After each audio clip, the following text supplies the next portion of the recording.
Hola mis amigos and possible amigos, my name is Taffray16 and welcome back to another episode of Reading Your Comments, episode 198. It is Sunday or maybe Saturday if you're watching this day early on Patreon. For those who don't know, Patrons have the option to watch these videos as well as reaction videos up to a day early and sometimes more.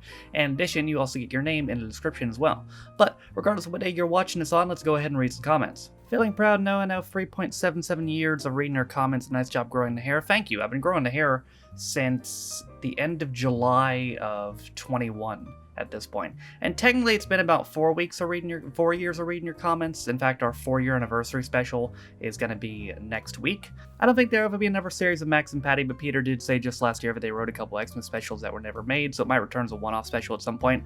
I think that would be enough, honestly. To be honest, that might be better than just doing a whole nother series, just doing a couple specials. I think that's a pretty good idea. Speaking of Hail Honey I'm Home, the whole series was filmed. Paul Carmichael uploaded the theme song and the episode titles on his channel ages ago. He has a copy of all the episodes, been trying to get them released legally in time for the 40th anniversary. See, that's where I think he went wrong. He should have just dropped them. Because I know he was I can understand being upset about legal ramifications, but like, it's a 40-year-old show that a very obscure 40-year-old show that not a lot of people remember or even heard of in the first place, and the studio that owned them originally was either bought off or long shut down. So I think if he had just dropped them, he would have been fine.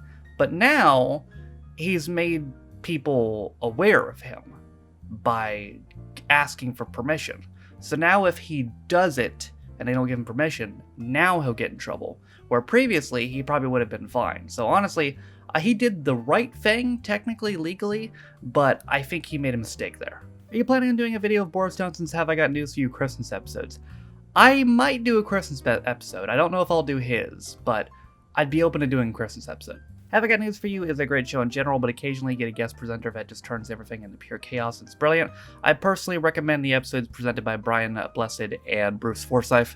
Plus, they'll be more presented by Boris. So, the next episode I do that's not Christmas themed. Again, I might do a Christmas episode, but the next episode I do that's not Christmas themed will be the Brian Blessed episode. I don't know if I can get that one on YouTube. The copyright seems to be different depending on the episode. That one I might not be able to get on YouTube, but that will be the next non-Christmas episode I do, if I do a Christmas one at all. Taft now needs to watch the Boris resignation special for that Have I Got News for You made this year. Oh man, I imagine that was just... I imagine they were very nice to him and weren't at all mean about it.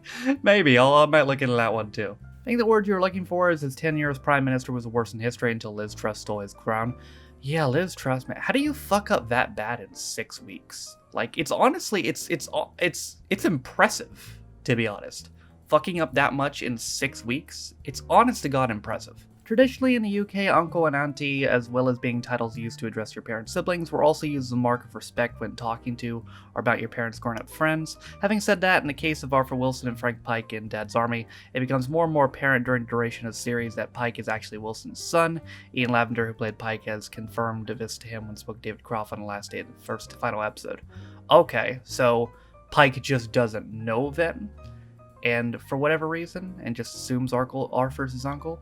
That's interesting. I wonder why they didn't tell him. We saw Philip Maddock at a convention once and he claimed the line, "Don't tell him," Pike followed him throughout the rest of his life, even to the extent that he was on a camel in the middle of the desert once and someone on another camel shouted it at him. I believe it. I saw an interview done a couple years ago with Mila Kunis, who voiced Meg on Family Guy, for those of you who have ever seen Family Guy, and she claims that still to this day people will randomly on the street say "Shut up, Meg" to her. Would you ever consider doing more Allo Allo? Yes, that would definitely be something I do in the whole series at one format, but yeah, definitely would consider. Karen's reaction to Angela returning in Outnumbered is one of the best moments of the show so far. I mean, that lady is annoying to the point where the little girl is fed up. That should really tell you something. Seem to have gotten sucked into your videos recently. Keep it up. I have a viewing suggestion for you. You should try Goodnight Sweethearts on Dailymotion if you want to have a look. I'm not giving anything away, but definitely watch the first episode and also season 5, episode 8 for drama. I have the first episode of that on request, and it's decently high at the list. It's like 12th or something. It won't be another 12 months before I do it, but the point is, it'll happen at some point soon.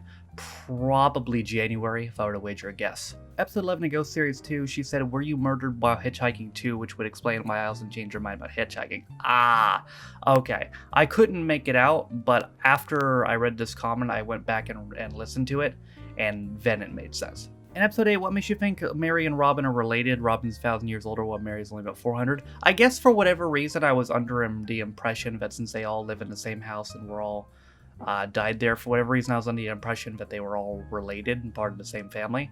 Now that I think about it, and now that I've seen more of the backstories, like he was just there. Not Robin's, that Thomas was just there due to circumstance. It makes sense more that they weren't related, but that's what was in my mind. I thought they were all under the same family tree. The Samaritans joke in Brett's Empire about the round number was done about 2 years previous to this on Red Dwarf, and coincidentally, it was about Chris Berry's character. I wonder if Chris Berry added the joke here or just ripped off Red Dwarf. I mean, who's to say, but I would assume that he just added it himself. Alright, y'all, that's going to do it for this week's episode of Reading Your Comments. The comments in this video were pulled from the following videos. Last week's episode of Reading Your Comments 197, American Rex to Have I Got News for You 2, the 3 episodes of Dead Army, outnumbered 25 and 26, Ghost Complete Second Series, and British Empire 8. Next week will be a very special edition of Reading Your Comments. Like I said earlier, it'll be our 4-year anniversary special, which means there will not be any new comments read. Instead, it will be a comment pulled from every single video in between the 3rd and 4th anniversary specials. So every comments video from the one right after the 3rd anniversary up to now. There'll be a comment pulled from every video, and it'll be compiled all in one video. That'll be the 4-year anniversary special. So the one after will be 199, and that'll be a super episode where I will read the comments from this coming week and the week after in that one. But that is going to do it for my episode 198 of Reading Your Comments. Again, I'll see you back here next week for the anniversary special. That's it for me today. Thank you guys for watching. If you liked the video, be sure to leave a like. If you didn't like it, don't.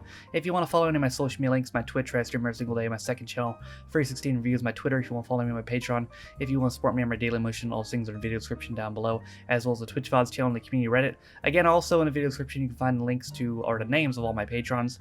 For those of you don't know, you can be a patron on me for as low as $1 or £1. You get access to direction videos, as well as Reading Your Comments up to a day early, sometimes more. With all that being said, though, my name is Noah Taff. This has been my episode 198 of Reading Your Comments, and I'll see you guys next time. Bye.